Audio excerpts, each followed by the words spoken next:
माँ, चाचा, चाची, कोई है क्या? दरवाजा खोल दो, मुझे बहुत ठंड लग रही है।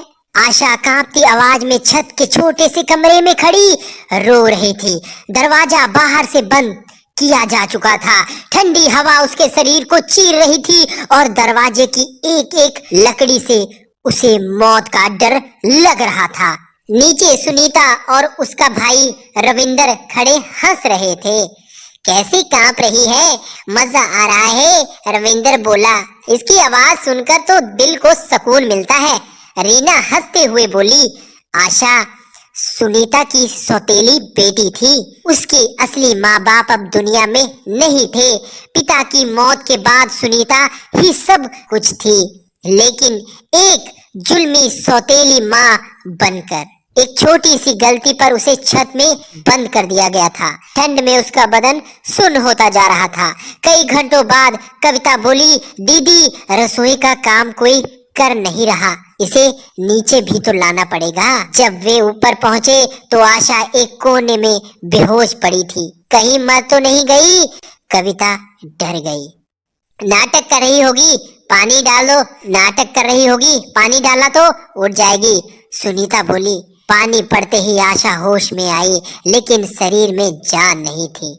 अब उठ, नीचे जाकर बर्तन धो और रोटी बना, सुनीता ने डांट दिया। बिना कपड़े बदले, बिना सुकून की आशा फिर काम में लग गई। उसी दिन वह रोटी बना रही थी, लेकिन चाची ने बाल बांधने के लिए बुला लिया। इधर रोटी जल गई और फिर ये क्या है, खाना जला दिया, सुनीता गुस्से से चिल्लाई। आशा डरते डरते बोली, माँ माफ कर दो, गलती हो गई। लेकिन वहाँ तो माफी जैसी कोई चीज नहीं थी। उसे डराया गया, धमकाया गया, अपमानित किया गया। उसे बहुत ज्यादा मानसिक और शारीरिक यातना दी गई। तभी आशा रात को छत पर लेटी हुई अपने पिता को याद करके रोती रही। बाबा, अगर आप जिंदा होते तो क्या मेरे साथ ऐसा होता? आप ही ने तो सिखाया था कि आत्महत्या पाप है, इसीलिए मैं आज भी जी रही हूँ। एक दिन उसे ठंड में बिना गर्म कपड़ों के बाजार भेजा गया। एक दुकान के बाहर उसने एक लड़की को अपनी माँ के साथ हंसते देखा। माँ प्लीज ये शॉल दिला दो ना। उस प्यार को देखकर आशा का दिल टूट गया। काश मेरी माँ भी जिंदा होती। उसी सोच में वो सड़क पर आ गई और एक गाड़ी से हल्की टक्कर हो गई। ड्राइवर ने तुरंत पूछा, आप ठीक हैं? चोट तो नहीं लगी? उसका नाम करण था। आशा बोली, मैं ठीक हूँ, मुझे किसी की जरूरत नहीं। लेकिन करण को उस पर दया आई। उसने उसकी मरहम पट्टी कराई। आपका कोई है? घर का नंबर बताइए। पर उसने नहीं बोल दिया। इस दुनिया में मेरा कोई नहीं है। यह सुनकर करण अंदर से टूट गया। ऐसा मत सोचो, भगवान सब ठीक कर देता है। आशा बोली, मेरे पापा भी यही कहते थे। और वहीं पर करण के दिल में उतर गया। घर जाकर करण ने अपनी माँ से कहा, माँ, क्या आप एक ऐसी लड़की को अपनी बहू बनाओगी जिसके पास ना माँ है ना बाप, लेकिन दिल बहुत साफ है? उसकी माँ मुस्कुराई, बेटा मुझे अमीरी नहीं चाहिए, मुझे बस एक अच्छी बहू चाहिए। और यहीं से आशा की जिंदगी बदलने की शुरुआत हुई। कुछ दिनों बाद करण फिर से उसी इलाके से गुजरा जहां उसने आशा को देखा था। वह उसे ढूंढना चाहता था, बस यह देखने के लिए कि वह ठीक है या नहीं। आशा घर के बाहर बर्तन धो रही थी। चेहरे पर नींद की कमी, हाथों पर चोट के निशान और आंखों में डर साफ दिख रहा था। करण ने दूर से ही पहचान लिया। आशा, उसने धीरे से आवाज दी। आशा चौंकी, लेकिन उसे देखकर दिल की थोड़ी राहत मिली। आप यहाँ? तुम ठीक नहीं लग रही। क्या सब ठीक है तुम्हारे घर में? आशा ने सिर झुका लिया। मेरे हिस्से में ठीक जैसी कोई चीज है ही नहीं। करण समझ गया कि बात बहुत गहरी है। अगर कभी भी मदद चाहिए सिर्फ बोल देना, करण ने कार्ड बढ़ाते हुए कहा। आशा ने कार्ड लिया, लेकिन उसे जेब में रखने से पहले ही सुनीता बाहर आ गई। कौन है ये? सुनीता चीखी। जी दुकान वाले अंकल हैं, आशा घबराते हुए बोली। सुनीता ने करण को घूर कर देखा और बोली, ये लड़की गलत बातें करती रहती है, जरा इससे दूर रहना। करण समझ गया, यह सिर्फ शक्ति नहीं यातना है। उस रात आशा को फिर बिना गलती के थप्पड़ पड़ा।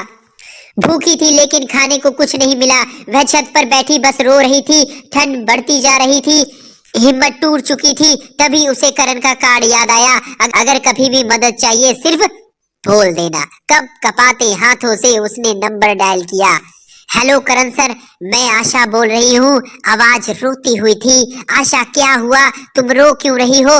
करण तुरंत परेशान हो गया, उससे अब सहा नहीं जाता। करण बोला, मैं अभी आता हूँ, जहाँ हो वहीं रहो। कुछ ही देर में करण अपनी माँ के साथ आया। सुनीता और रविंदर चीखने लगे, लेकिन करण की माँ सख्ती से कहा, इस बच्ची पर हाथ उठाने का आपको कोई हक नहीं है। करण ने आशा की हालत देखी, उसके हाथ कांप रहे थे, होंठ सूजे हुए थे, आंखें लाल थी।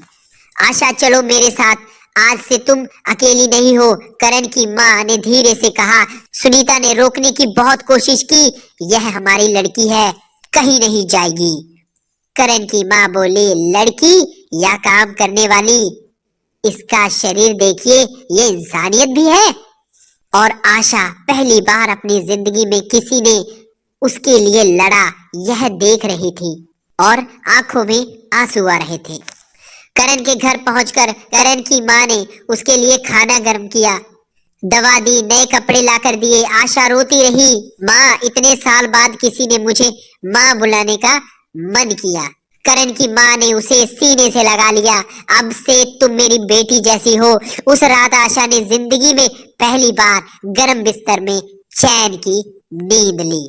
कुछ महीनों बाद आशा पूरी तरह ठीक होने लगी, उसकी मुस्कान वापस आने लगी। करण अक्सर उसे पढ़ाई में मदद करता। धीरे धीरे दोनों के दिलों में एक दूसरे के लिए सम्मान और प्यार बढ़ने लगा। एक दिन करण की माँ ने खुद आशा का हाथ पकड़ा और बोली, बेटा अगर तुम्हें कोई एतराज ना हो तो मैं तुम्हें अपनी बहू बनाना चाहती हूँ। आशा की आंखों में आंसू आ गए, क्या मैं सच में इस लायक हूँ? बेटा, करण बोला, तुम दिल से बहुत खूबसूरत हो और मुझे बस इतना ही चाहिए। शादी के बाद आशा ने अपने पुराने घर को आखिरी बार देखा। अब वही लोग जो उसे यातना देते थे उसके सामने सिर झुकाए खड़े थे। सुनीता ने कहा, आशा हमें माफ कर दो। आशा ने धीमी आवाज में कहा, मैंने आपको माफ तो कर दिया, लेकिन आपने साथ जो हुआ वो कभी नहीं भूलूंगी। और वह गौरव से आत्मसम्मान के साथ अपने नए घर, अपने असली परिवार की ओर चली गई। इस तरह आशा की टूटी हुई जिंदगी प्यार, इज्जत और सुरक्षा से भर गई। तो दोस्तों, आज की कहानी कैसी लगी? अगर आपको अच्छी लगी हो तो कमेंट में बस अपना नाम लिख दो।